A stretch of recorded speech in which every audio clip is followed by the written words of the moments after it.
നമസ്കാരം. കോടിയേരി പുത്രന്റെ കാര്യങ്ങളൊക്കെ ഇപ്പോൾ അന്വേഷണമൊക്കെ രാഷ്ട്രീയ പ്രേരിതമാണെന്ന് പറയുന്നുണ്ട്. അങ്ങനെ പറഞ്ഞുകൊണ്ടേയിരിക്കുകയാണ്.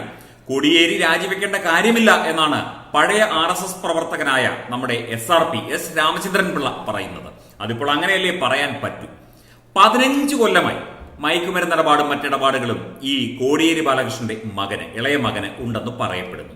എന്നിട്ടും ഒരു അച്ഛൻ എന്നുള്ള നിലയ്ക്ക് കോടിയേരി ബാലകൃഷ്ണൻ ഇതൊന്നും അറിഞ്ഞില്ല, അല്ലെങ്കിൽ ഇതൊന്നും മകനുമായി എനിക്ക് ബന്ധമൊന്നുമില്ല എന്ന് പറഞ്ഞാൽ എങ്ങനെ വിശ്വസിക്കും?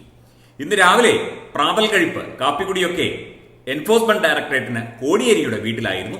1 മണിക്കൂർ താക്കോൽ കിട്ടാൻ കാത്തുനിന്നു. പൂട്ടിക്കിടന്ന വീട് തുറന്നു. അതുപോലെ തന്നെ കോടിയേരി ബാലകൃഷ്ണൻ ബിനാമിയായി ആളെ വെച്ചിരിക്കുന്നു എന്ന് പറയപ്പെടുന്ന പല സ്ഥാപനങ്ങളിലും കയറിയിറങ്ങി. തലശ്ശേരിയിലും ചില സ്ഥാപനങ്ങളിലും ചില മേഖലകളിലുമൊക്കെ ED ഉദ്യോഗസ്ഥർ കയറിയിറങ്ങി നടക്കുകയാണ്.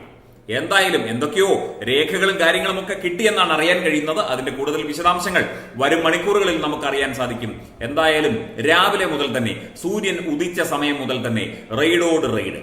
ബിനീഷ് കോടിയേരിക്ക് ഇത്രയേറെ സ്ഥാപനങ്ങളിലൊക്കെ പങ്കുണ്ടോ എന്ന് ആലോചിച്ച് സത്യം പറഞ്ഞാൽ ED വരെ മൂക്കത്ത് വിരൽ വെച്ച് പോയി എന്നാണ് അറിയാൻ കഴിയുന്നത്. കോടിയേരി ബാലകൃഷ്ണൻ എവിടെയാണെന്ന് അറിയില്ല. ഇതിനിടയിൽ ഡൽഹിയിലേക്ക് ഒന്ന് പോകാൻ ശ്രമിച്ചു എന്നൊക്കെ ഒരു വാർത്തയുണ്ടായിരുന്നു. നമുക്കറിയില്ല. അതോ ഇനിയിപ്പോൾ തലശ്ശേരിക്ക് തിരിച്ചുപോയോ, എവിടെയെങ്കിലും ആരുടെയെങ്കിലും AKG സെന്ററിലുണ്ടോ? കോടിയേരി ബാലകൃഷ്ണൻ ഇതൊന്നും അറിഞ്ഞ മട്ടില്ല. ഞാനെന്നും അറിഞ്ഞില്ലേ രാമനാരായണ എന്ന് പറഞ്ഞിരിക്കുകയാണ് പാവം പിതാവ്. എന്താ ചെയ്യുക അല്ലേ? ബംഗളൂരിൽ നിന്നുള്ള ED സംഘം ബിനീഷ് കോടിയേരിയുടെ തിരുവനന്തപുരത്തെ വീട്ടിൽ പരിശോധന നടത്തി. സാമ്പത്തിക ഇടപാടുകളുമായി ബന്ധപ്പെട്ട കാര്യങ്ങളിലാണ് പരിശോധന നടക്കുന്നത്. മയക്കുമരുന്ന് അതിന് പിന്നാലെ വരുമായിരിക്കും. കർണാടക പോലീസ്, അതുപോലെ തന്നെ CRPF ഒക്കെയാണ് സംഘം ചേർന്നിരിക്കുന്നത്.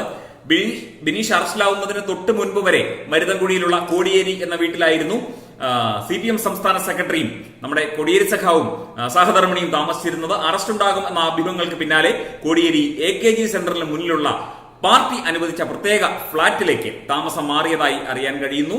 എൻഫോഴ്സ്മെന്റ് ഡയറക്ടറേറ്റിന് പുറമെ ബിനീഷ് കോടിയേരിയുടെ സാമ്പത്തിക ഇടപാടുകളെ കുറിച്ച് ആദായ നികുതി വകുപ്പ് അന്വേഷിക്കുന്നുണ്ട്. കേസ് ഉടൻ തന്നെ രജിസ്റ്റർ ചെയ്യുമെന്നാണ് അറിയാൻ കഴിയുന്നത്. അതുപോലെ തന്നെ തിരുവനന്തപുരത്ത് ബിനീഷ് ബന്ധപ്പെട്ടിട്ടുള്ള ബിസിനസ് സംരംഭങ്ങൾ പലതാണ്. അബ്ദുൾ ലത്തീഫ്, ബിനീഷ് കോടിയേരിയുടെ, നമ്മുടെ കാർ പാലസ് അബ്ദുൾ ലത്തീഫ് എന്ന് പറയുന്ന വ്യക്തിയുണ്ട്. അത് ബിനീഷ് കോടിയേരിയുടെ ബിനാമിയാണെന്നാണ് അന്വേഷണ ഉദ്യോഗസ്ഥർ പറയുന്നത്. അതുപോലെ അനവധി സാമ്പത്തിക ഇടപാടുകൾ. അതുപോലെ തിരുവനന്തപുരത്ത് സ്റ്റാച്യുവിലുള്ള ചെറക്കുളം റോഡിലുള്ള ടോറസ് റെമഡീസ് എന്ന് പറയുന്ന സ്ഥാപനം, അങ്ങനെ ഏതാണ്ട് 6ഓളം കേന്ദ്രങ്ങളിലൊക്കെ തന്നെ പരിശോധന നടത്തിക്കൊണ്ടിരിക്കുകയായിരുന്നു. പരിശോധന ഏതാണ്ട് ആയില്ല എന്ന് പറയുന്നുണ്ട്. അതിന്റെ നടപടിക്ക് നടന്നോളും. അവർക്ക് എൻഫോഴ്സ്മെന്റ് ഡയറക്ടറേറ്റുകാർക്ക് പരിശോധന പൂർത്തിയാക്കാൻ അധികം സമയമൊന്നും വേണ്ട. അപ്പോൾ ആ നിലയിലേക്കാണ് കാര്യങ്ങൾ എത്തിക്കൊണ്ടിരിക്കുന്നത്. ഇപ്പോൾ പുറത്തുവരുന്ന വാർത്തകൾ അനുസരിച്ച് ഏറ്റവും പ്രധാനപ്പെട്ട ചില രേഖകളൊക്കെ തന്നെ EDക്ക് ഈ പല സ്ഥാപനങ്ങളിൽ നിന്ന് ലഭിച്ചു എന്നുള്ളതാണ് മനസ്സിലാക്കുന്നത്. അതായത് വീടടക്കം 6 ഇടങ്ങളിലാണ്. അത് ഏതൊക്കെയാണെന്ന് നോക്കാം. എൻഫോഴ്സ്മെന്റ് ഡയറക്ടറേറ്റ് എത്തിയത് ബിനീഷ് കോടിയേരിയുടെ തിരുവനന്തപുരത്തെ വീടിന് പുറമെ ടോറസ് റെമഡീസ് ഉടമ ആനന്ദ് പത്മനാഭൻ, ഇദ്ദേഹവും ബിനീഷിന്റെ ബിനാമിയാണെന്ന് പറയുന്നു. അതുപോലെ അരുൺ വർഗീസ്, അബ്ദുൽ ജബ്ബാർ, കാർ പാലസ് ഉടമ അബ്ദുൾ ലത്തീഫ് എന്നയാളുടെ വീടുകളിലും കാർ പാലസ് ഓഫീസിലുമാണ് ബംഗളൂരിൽ നിന്നുള്ള ED സംഘം റെയ്ഡ് നടത്തിയത്. അതുപോലെ ബിനീഷിന്റെ ബിസിനസ് പങ്കാളി അബ്ദുൾ ലത്തീഫിന്റെ വീട്ടിലും ഒക്കെ എത്തി. എൻഫോഴ്സ്മെന്റ് ഡയറക്ടറേറ്റിന് പുറമെ സാമ്പത്തിക ഇടപാടുകളെ പറ്റിയുള്ള അന്വേഷണം കൂടുതൽ മേഖലകളിലേക്ക് കടക്കും. ഇദ്ദേഹം ഡയറക്ടറായുള്ള പല കമ്പനികളുടെയും വിലാസങ്ങളും മറ്റു കാര്യങ്ങളും ഒക്കെ ഇപ്പോൾ തപ്പിക്കൊണ്ടിരിക്കുകയാണ്. അത് സംബന്ധിച്ച ചില രേഖകളൊക്കെ ഈ കാർ പാലസിൽ നിന്ന് കിട്ടിയെന്നാണ് മനസ്സിലാക്കുന്നത്. എന്തായാലും കോടിയേരി ബാലകൃഷ്ണൻ മുങ്ങിയിരിക്കുകയാണ്. ഈ മകന്റെ ഈ പ്രവർത്തികൾ കൊണ്ട് ഒരു പിതാവിനുണ്ടാകുന്ന ബുദ്ധിമുട്ടൊക്കെ നമ്മൾ മനസ്സിലാക്കുന്നു. പക്ഷെ എന്താ ചെയ്യുക? ഈ 10-15 കൊല്ലം ഇത്രയും വിക്രികൾ കാണിച്ച് നടന്നിട്ടും നല്ല വള്ളിച്ചൂരിലെടുത്ത് 2 അടി കൊടുത്ത് ഒരു മൂലയ്ക്ക് ഇരുത്തുന്നതിന് പകരം അതിനൊക്കെ ഒത്താശ ചെയ്ത് കൊടുത്താൽ ചിലപ്പോൾ ഇങ്ങനെയൊക്കെ വന്നിരിക്കും. റെയ്ഡും മറ്റു കാര്യങ്ങളും അന്വേഷണവും ഒക്കെ തുടരുകയാണ്. എന്നിട്ടും SRP പറയുന്നത് ഇതാണ്: കോടിയേരി രാജിവെക്കുകയൊന്നും വേണ്ട. അപ്പോൾ ഗോവിന്ദൻ മാഷാരായി, MA ബേബിയാരായി പാവങ്ങൾ സെക്രട്ടറി കുപ്പായവും തുന്നി ഇരിക്കാൻ തുടങ്ങിയിട്ട് കാലം കുറയായി. എന്തായാലും പാർട്ടി രക്ഷപ്പെടുമോ എന്നുള്ള കാര്യത്തിൽ ഇപ്പോൾ ആർക്കും സംശയമൊന്നുമില്ല. അല്ല, ഇനി എങ്ങനെ രക്ഷപ്പെടും ഈ പാർട്ടി?